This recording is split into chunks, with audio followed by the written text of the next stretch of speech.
Hello students, welcome to the second part of solid state. Last part में हम लोग difference between crystalline solid और amorphous solid देख रहे थे, जहाँ पर एक टर्म था isotropic and anisotropic behaviour, and then इसको डिटेल में स्टडी हम लोग करेंगे यहाँ पर पहले। सो आइसोट्रॉपिक और एनाइसोट्रॉपिक क्या होता है, एक एग्जाम्पल से देखते हैं।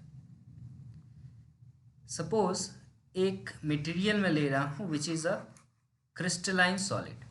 ओके, इस क्रिस्टलाइन सॉलिड में एटम्स जो हैं वो पीरियोडिक फैशन में अरेंज्ड हैं like this.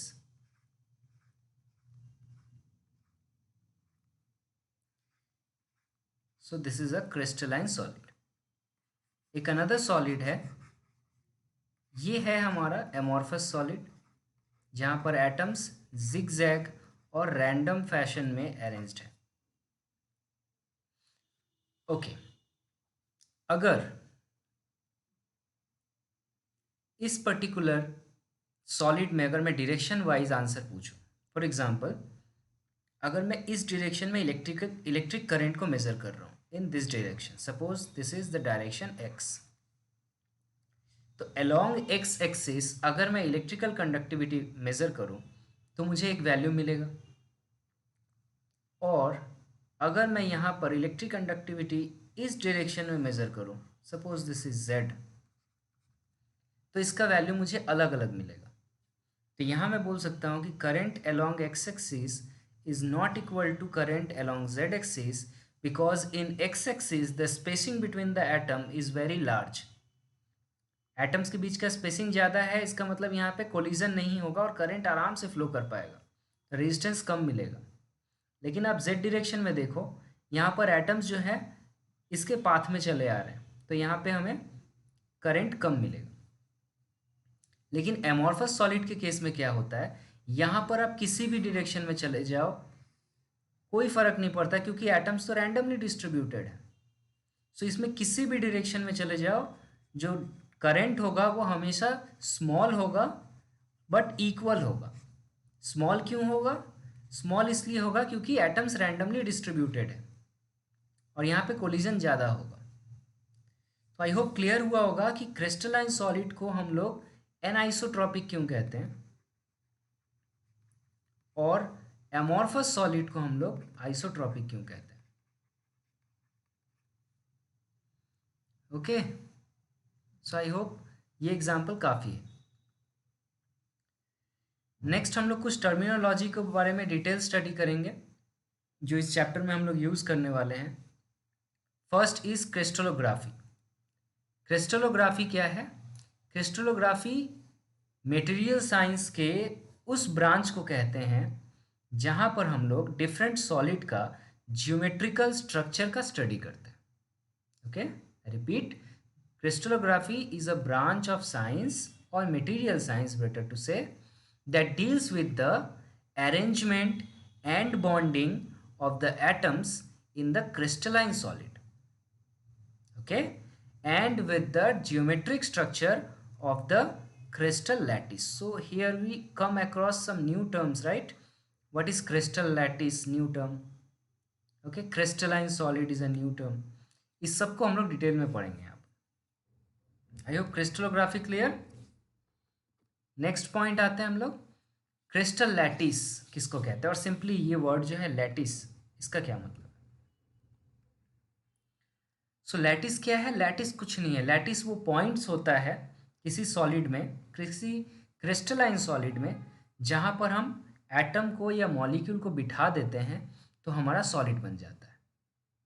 For example you have a net, suppose आपके पास एक नेट है, ओके, लाइक दिस, और इस नेट के इस पॉइंट्स पे अगर आप बॉल को बिठा देते हो या कोई एक सब्सटेंस पुट कर देते हो तो ये एक पूरा ज्योमेट्रिकल फिगर बना देता है।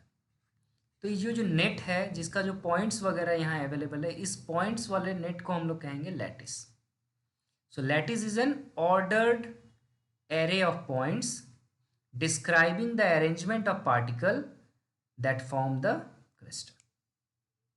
Lattice one dimension, two dimensional और थ्री डायमेंशनल हो सकता है। अगर वन डायमेंशन में जाओ मतलब सिर्फ एक्स एक्सिस लेंथ वाइज इसको हम लोग एटम को पुट करें तो 1D लैटिस हो जाएगा। लेंथ और विड्थ दोनों के फॉर्म में अगर पुट कर रहे हो तो 2D लैटिस हो जाएगा। ठीक है, ओनली सपोज ये x डायरेक्शन में था, ये x और y में है, और अगर किसी लैटिस को हम लोग 3 डायमेंशन में ऑब्जर्व कर रहे हैं लाइक दिस, ओके, सो इसको 3 डायमेंशनल लैटिस कहते हैं। Suppose this is x y z। So lattice क्या है, 1D 2D और 3D लैटिस क्या है, क्लियर हुआ होगा। Lattice is an ordered array of points describing the arrangement of particle that form the crystal. Okay, is it clear now? Okay then.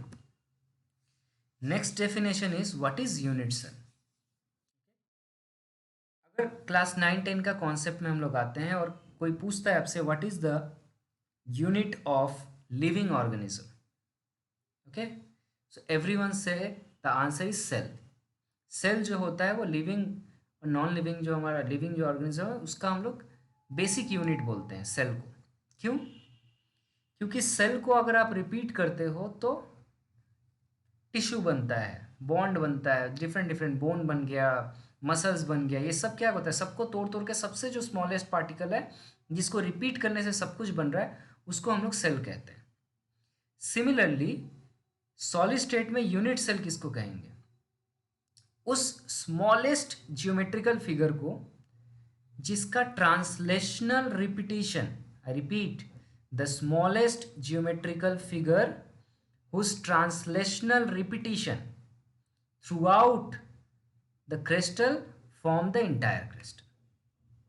मैंने क्या कहा, सपोज करो ये एग्जांपल, इस फिगर को यहाँ पे जो दिया हुआ है, तो एक स्मॉलेस्ट ब्लॉक ले लिए, इसका ट्रांसलेशनल रिपीटिशन करो। ट्रांसलेशनल रिपीटिशन मीन्स इसको x डायरेक्शन में, y डायरेक्शन में, z डायरेक्शन में, इसके बगल में इसको इसके जैसा और एक सब्सटेंस को पुट कर दो,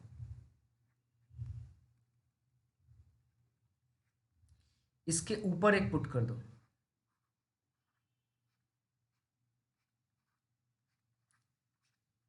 एंड सो ऑन। तो आप देखो इसको जितना आप रिपीट करते जाओगे तो इंटायर सॉलिड को फॉर्म कर दे रहा है। तो वो स्मॉलेस्ट ब्लॉक, जिसका स्मॉलेस्ट पार्ट जिसका रिपीटिशन से पूरा क्रिस्टल बनता है, उसको हम लोग यूनिट सेल कहते हैं। ओके, यूनिट सेल दो टाइप का होता है, one is called primitive, another is called non primitive. Okay, primitive unit cell and non primitive unit cell. Primitive unit cell किसको कहते हैं, जिस यूनिट सेल में पार्टिकल्स जो होते हैं, एटम और मॉलिक्यूल, अगर सिर्फ कॉर्नर्स पे हैं तो उसको हम लोग प्रिमिटिव यूनिट सेल कहते हैं। ओके, फॉर एग्जांपल यहाँ देखो सिर्फ कॉर्नर्स पे है, if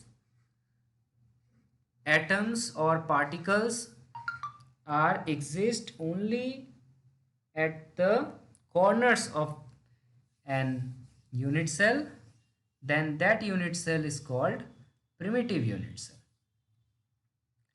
And if atoms or particles exist anywhere else than the corner, then it is called non-primitive unit cell.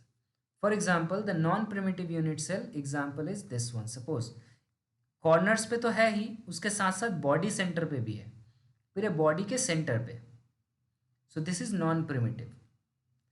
यहाँ पे देखो कॉर्नर्स पे है, उसके साथ साथ फेस पे भी है, ये जो एटम्स है ये फेस पे है, यहाँ देखो ये एक फेस है, ये भी फेस है, ऑल द फेसेस, 6 फेस होता है एक क्यूब का, हर फेस पे है, और ये जो है ये बॉडी के सेंटर में है एकदम।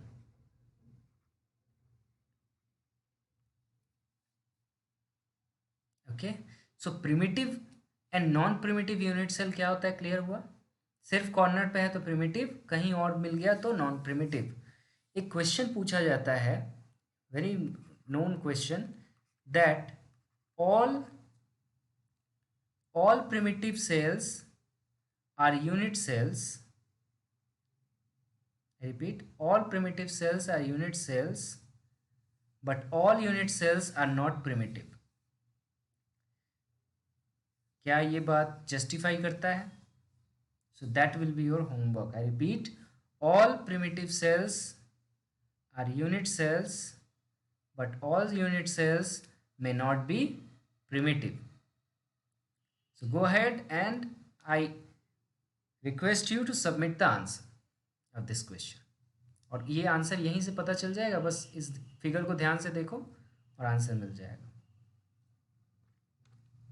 तो यहाँ मैंने जो अभी इम्पॉर्टेंट टर्मिनोलॉजी पढ़ाया, like lattice point, unit cell and crystal lattice, in this figure everything must be clear to you.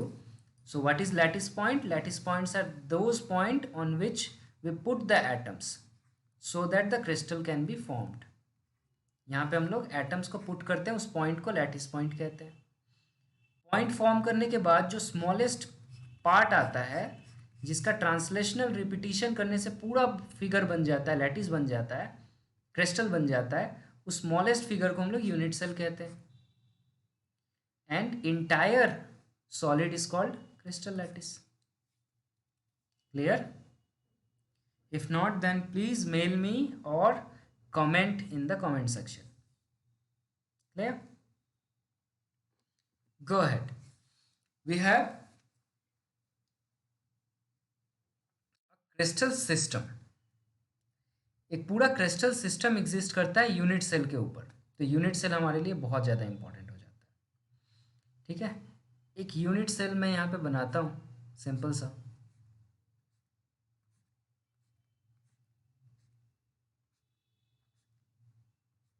Suppose ये यूनिट सेल है हमारा।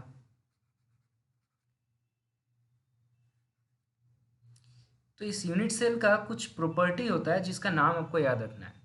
दो ही प्रॉपर्टीज होते हैं। सबसे पहला होता है इसका axial length. What is axial length? X axis, Y axis और जेड एक्सिस में ये जो इंटरसेप्ट है, ये डिस्टेंस जो है, इसको हम लोग एक्सियल लेंथ कहते हैं। एक्स एक्सिस में जो है उसको ए पकड़ते हैं, वाई एक्सिस में जो है उसको बी पकड़ते हैं, और जेड एक्सिस में जो है उसको सी पकड़ते हैं। तो this is called axial length. Axis में जो लेंथ हो रहा है उसको कहते हैं axial length, A B C. Second property जो है वो है एक्सियल एंगल और interfacial angle. Okay, axial angle और इंटरफेशियल एंगल, अलग अलग बुक में अलग अलग वर्ड यूज होता है। सो एक्स और वाई के बीच में जो एंगल है, सपोज दिस वन, इसको हम लोग अल्फा पकड़ते हैं। वाई और जेड के बीच में जो एंगल है इसको बीटा पकड़ते हैं। जेड और एक्स के बीच में जो एंगल है इसको गामा पकड़ते हैं। This is gamma. On the basis of alpha, beta, gamma, that is axial angle and axial length ABC, we have 7 crystal systems. 7 crystal systems होते हैं, जिसके लिए कंडीशन आपको याद रखना है कि इसके लिए क्या होता है। जैसे सबसे पहला क्यूबिक क्रिस्टल सिस्टम, और ये हम लोग के लिए सबसे ज़्यादा इंपॉर्टेंट है क्योंकि इसी के ऊपर इंटायर सिलेबस हम लोग का है। ओके, तो आप सोचो अगर A B C length on X axis, Y axis और जेड एक्सिस सेम हो गया, ठीक है, यहां दिया हुआ है A B C is equal to same, and alpha beta gamma all are 90 degree, तो स्ट्रक्चर कैसा बनेगा? ज़्यादा मेहनत करने की जरूरत नहीं है, यहाँ देखो। सो अगर मैं ए बी सी तीनों को इक्वल ले लूँ और एंगल्स तीनों का 90 डिग्री ले लूँ, तो स्ट्रक्चर कैसा दिख रहा है? The structure look like cubic. There is another possibility which is called tetragonal. Tetragonal के लिए क्या क्राइटेरिया था? देखो, टेट्रागोनल ए और बी इक्वल है लेकिन सी डिफरेंट है, लेकिन तीनों का एंगल 90 डिग्री है। ठीक है, और एक एक एग्जाम्पल याद रखना, TiO2 NaCl like that. So tetragonal figure खुद से डायग्राम ड्रॉ करने का ट्राई करो। देखो, length on A is equal, B is also same, but this is C, C is not equal to A, is not equal to A और B. C देखो बड़ा है, लंबा बन गया, and all the angles are 90 degree. So that kind of structure is called tetragonal. Third one is orthorhombic. Orthorhombic is what? A and B and C all are different. Look here. A B C are not equal but the angle are 90 degree, that is called orthorhombic. So look, A है, B देखो उससे अलग है, ए और B अलग है, C B और ए से अलग है, तीनों अलग अलग है, लेकिन तीनों का angle 90 degree. So similarly try by yourself monoclinic, hexagonal, rhombic and triclinic. ये फिगर आप लोगों को समझ में आ रहा है कि नहीं? आप लोग इसको एक बार पीछे वीडियो जाइए, इसको स्क्रीनशॉट ले लो, ये क्राइटेरिया लिख लो कॉपी में, और इसके साथ इस फिगर को मैच करके देखो सही फिगर बना है या नहीं। ओके ओके देन, जो हम लोग का मेन है, सबसे आसान तरीका वो है cubic crystal system. Cubic crystal system मतलब ये सबसे आसान वाला, इसी का स्टडी हम लोग को करना है। याद रखना है क्या होता है, A is equal to B is equal to C, alpha is equal to beta is equal to gamma is equal to 90 degree. This is the criteria for cubic crystal system. इसके बारे में डिटेल स्टडी करना है। सो cubic crystal system जो होता है ये further 3 types का होता है, ये फर्दर 3 टाइप्स का होता है। ओके इसमें फर्स्ट टाइप जो है वो होता है सिंपल क्यूबिक, एकदम साधारण सा simple cubic crystal system, SCC, simple cubic crystal system. Is it clear? Simple cubic crystal system किसको कहते हैं? In which atoms are present only to its 8 corners. एक सिंपल क्यूब बना लो, क्यूब बना के इसके 8 कॉर्नर्स पे एक एक एटम को बिठा दो। So it is a simple cube with a simple cubic structure. इससे आसान स्ट्रक्चर कभी देखा नहीं होगा आपने। अब फिगर बी और सी में कंफ्यूज मत होना, फिगर बी और सी में कंफ्यूज नहीं होना है। क्यों कंफ्यूज होने मना कर रहा हूँ? अगर सपोज करो ये एटम्स जो हैं ये आप बहुत बड़े बड़े बिठा रहे हो, इतने बड़े बड़े कि आपस में एक दूसरे को टच कर ले रहे हैं, they are so big that they touch each other. Okay मैं उतना अच्छा बड़ा बना नहीं पाया। Then how it look like figure B, yes और नो? अगर कॉर्नर्स पे एटम इतने बड़े बड़े बिठा रहे हो कि वो एक दूसरे को टच कर ले रहे हैं, then they are look like figure B. But what happen, ये जो एटम्स आप कॉर्नर पे देख रहे हो, इसके बगल में जो यूनिट सेल है ये तो उसके साथ भी शेयर होगा ना। What I am trying to say, इस फिगर में देखो, देखो अगर मैं बोल रहा हूँ यहाँ पे एक बड़ा सा सेल है, बड़ा सा एटम है, तो ये एटम अकेले इस यूनिट सेल का तो नहीं है, यही एटम इसमें भी शेयर हो रहा है, इसमें भी शेयर हो रहा है, इसमें भी शेयर हो रहा है। तो अगर मैं इसमें से काट लूँ, कट करके शो करूँ आपको कि इस एटम में, इस यूनिट सेल में इसका कितना सा पार्ट है। सिमिलरली यहाँ जो बड़ा सा एटम है उसका कितना सा पार्ट इस यूनिट सेल में है। And similarly for all 8 atoms, if we cut the portion which is available inside the unit cell itself, then how the figure looks? Just look at the figure C. This shows the atom, portion of the atom exists inside a unit cell. Am I clear or not? First वाला figure है just simple cube का structure और lattice point दिखा दिए कहाँ atom को बिठाना है। फिगर बी में आपको इस एटम लैटिस पॉइंट पे एटम को पुट कर दिया है। एंड थर्ड वाले में इसका, इस सारे एटम्स का कितना पोर्शन है जो कि एग्जिस्ट कर रहा है इस यूनिट सेल के अंदर, उसको कट करके शो कर रहा है। ठीक है ना? सो सिंपल क्यूबिक क्रिस्टल सिस्टम जो है ये प्रिमिटिव होता है या नॉन प्रिमिटिव होता है? इट्स वेरी सिंपल, बताओ जल्दी। इट इज प्रिमिटिव और non primitive? It should be primitive because इसके सिर्फ कॉर्नर्स पे है और कहीं तो एटम है नहीं, it is primitive. Second point जो हमें याद रखना है इसके केस में वो क्या है? Effective number of atoms per unit cell. कितने सारे एटम्स इफेक्टिवली होते हैं एक यूनिट सेल के अंदर? अगर आप बोलोगे 8 एटम होते हैं, आई सेड नो, 8 एटम्स नहीं होते। वाई? क्योंकि 8 एटम्स आप बोल रहे हो इस यूनिट सेल में है, ये शेयर भी तो होंगे, they are shared by other unit cell, right. अगर ये अदर एटम यूनिट सेल से शेयर नहीं होते तो यहाँ कट कैसे हो गया देखो। तो इसको कैसे निकालेंगे हम लोग, देखो 8 कॉर्नर पे 8 यूनिट सेल था, है ना। अगेन मैं ड्रॉ करूं समझाने के लिए, इसको देखो ध्यान से समझो, बाकी भी निकालना है। सो 8 कॉर्नर्स पे 8 यूनिट सेल था, 8 corners 8 unit cell, so 8 corners 8 atoms. These 8 atoms are shared by, each atom shared by 8 unit cell. Now it become very confusing, right? Confuse हो रहे हो लोग, ध्यान से देखते हो यहाँ, ये इस फिगर को हम लोग ध्यान से देखते हैं। सपोज करो या इसको देखो ध्यान से, ये एटम ये किसके किसके साथ शेयर होगा, कितने सारे यूनिट सेल के साथ शेयर होगा मुझे बताओ।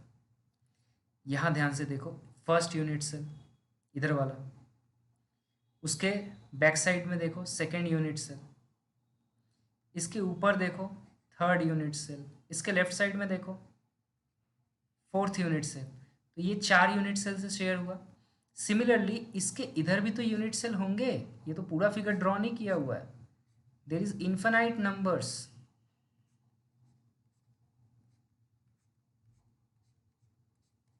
सो जस्ट लाइक उधर 4 यूनिट सेल थे, इधर भी 4 यूनिट सेल। तो ये जो सेंटर वाला एटम है, एक एटम जो है 8 यूनिट सेल के साथ शेयर हो रहा है। Similarly total number of atoms जो है वो है 8। तो 8 atoms each shared by 8 unit cell. Effectively एक यूनिट सेल के अंदर सिर्फ एक एटम एग्जिस्ट करता है। This is very interesting to know. Actually सारे एटम्स को अगर हम लोग कट कर ले तो इफेक्टिवली एक एटम का पार्ट ही एक यूनिट सेल के अंदर बचा रह जाता है, बाकी कट के बाकी सारे में शेयर हो जाता है। तो वही चीज़ यहाँ लिखा हुआ है, देखो, sorry, that effective number of atoms per unit cell is 8 atoms at 8 corners. इसको आप ऐसे भी लिख सकते हो, इसको थोड़ा ध्यान से लिख रहा हूँ मैं, 8 atoms at 8 corners and each shared by 8 units। तो इसको हम लोग कैसे लिख सकते हैं मैथमेटिक्स में, 8 into 1/8 is equal to 1। Is it clear? Okay then next is coordination number. Coordination number का मतलब होता है अड़ोसी पड़ोसी कितने सारे हैं, आपके पड़ोसी कितने सारे हैं। Coordination number means nearest neighbour number. Coordination number means nearest neighbour number. तो एक सिंपल यूनिट सेल में, सिंपल क्यूबिक क्रिस्टल स्ट्रक्चर में कितने सारे यूनिट सेल एग्जिस्ट, कितने सारे नेबर होते हैं किसी एटम के, ये हम लोग देखेंगे। सो सपोज मैं आप लोग को एग्जांपल के लिए फिर से एक बार बना देता हूँ। देखो इसको रटना नहीं है, रटोगे तो भूल जाओगे, और एक मैं फाइंड आउट करना सिखा दूंगा तो आप बाकी खुद ब खुद निकाल लो।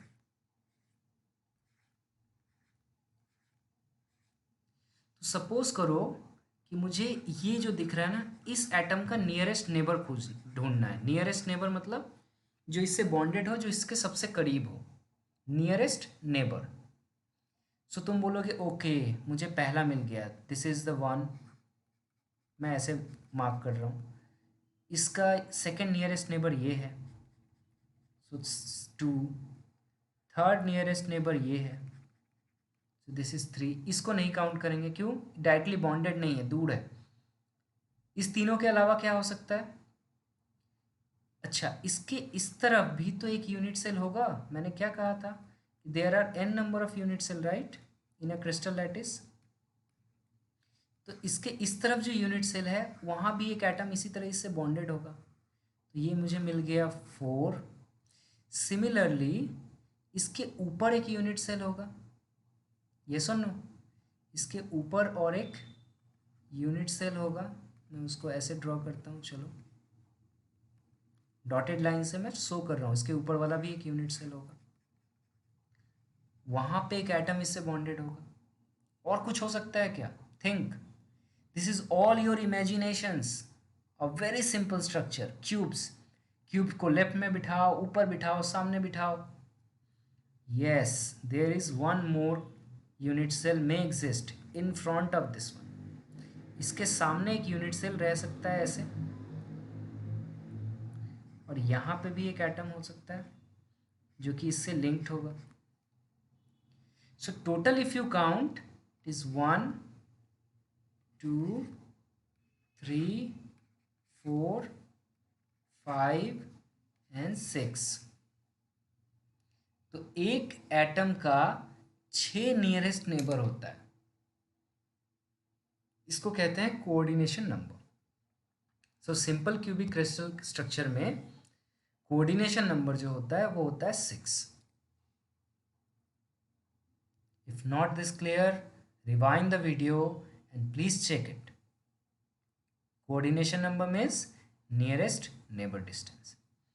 ओके देन, तो इस लेक्चर में हम लोग सिंपल क्यूबिक स्ट्रक्चर समझते हैं। नेक्स्ट लेक्चर में हम लोग बॉडी सेंटर क्यूबिक और फेस सेंटर क्यूबिक को कवर करेंगे। Okay, thank you.